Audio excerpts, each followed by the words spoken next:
इस कल 75th independence day मनाया गया था रेड फोर्ट पे एंड मोदी जी ने स्पीच दी थी।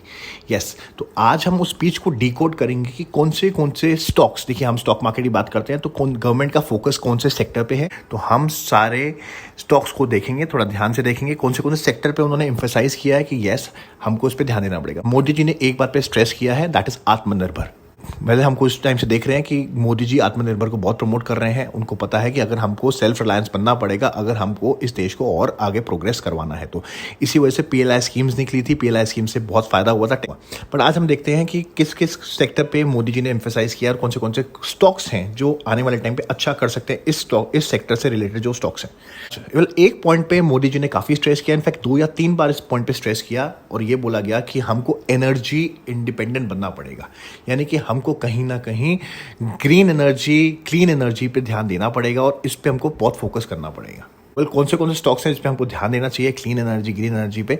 देखिए मैं आपको साफ बता रहा हूँ, मोदी जी आपको डायरेक्ट नहीं बोलेंगे कि कौन सा स्टॉक खरीदिए, वो साफ बता रहे हैं, यानी कि आप इशारा समझ सकते हैं। तो आपको समझना पड़ेगा कि यस गवर्नमेंट इस चीज़ पर फोकस कर रही है और आप क्या उस पर्टिकुलर सेक्टर से कुछ अच्छे स्टॉक्स ढूंढ सकते हैं।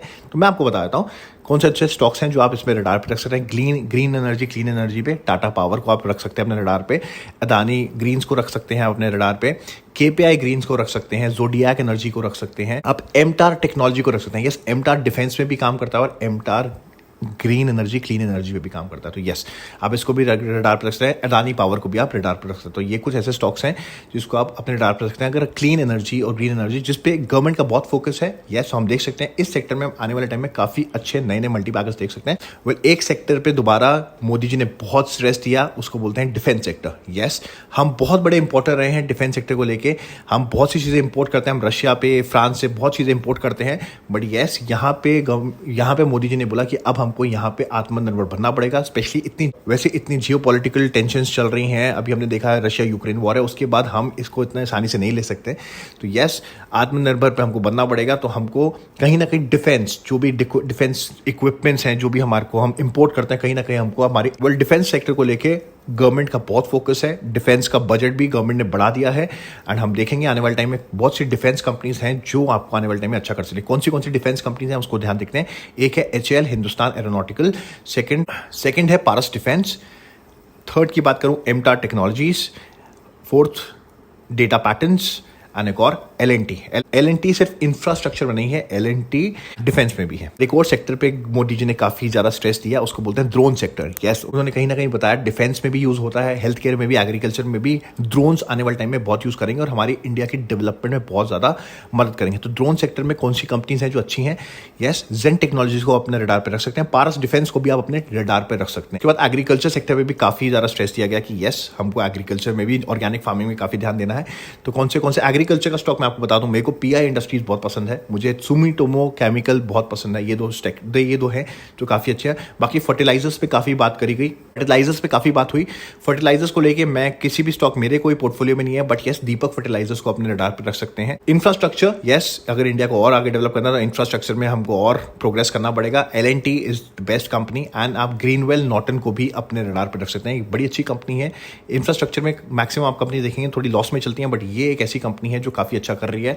रिसेंटली आईपीओ आया था, ज्यादा पुरानी कंपनी नहीं है, बट यस काफी अच्छा कर रही है और काफी अच्छे प्रॉफिट्स में है। हाइड्रोजन अडॉप्शन को लेके, ईवी अडॉप्शन को लेके भी काफी बात करी गई। तो ईवी सेक्टर की, ऑटोमोबाइल सेक्टर की बात कर सकते हैं। ऑटोमोबाइल सेक्टर में अगर हम बात करी जाए तो मिंडा इंडस्ट्रीज बहुत अच्छी कंपनी है, मदरसन सुमी बड़ी अच्छी कंपनी है।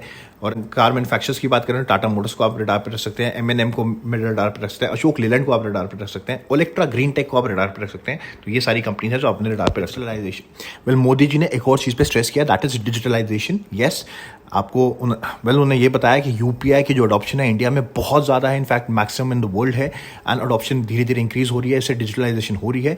तो यस, कौन सा स्टॉक है जो आप इसको रडार पे रखते हैं? SBI cards. Why? Because SBI card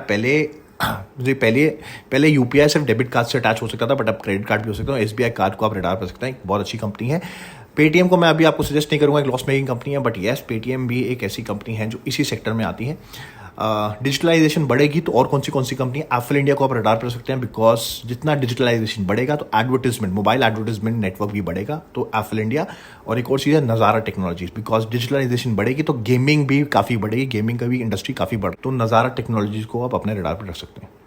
मैं आपको दोबारा बता दूं कौन से सेक्टर्स हैं। स्पेस को लेके काफ़ी बुलिश लग रहे हैं, ड्रोन सेक्टर को लेके काफ़ी बुलिश है, ग्रीन एनर्जी को लेके काफ़ी बुलिश है, ईवी सेक्टर को लेके काफ़ी बुलिश है, इंफ्रास्ट्रक्चर को लेके काफ़ी बुलिश है, एंड ऑर्गेनिक फार्मिंग को लेके काफ़ी बुलिश है।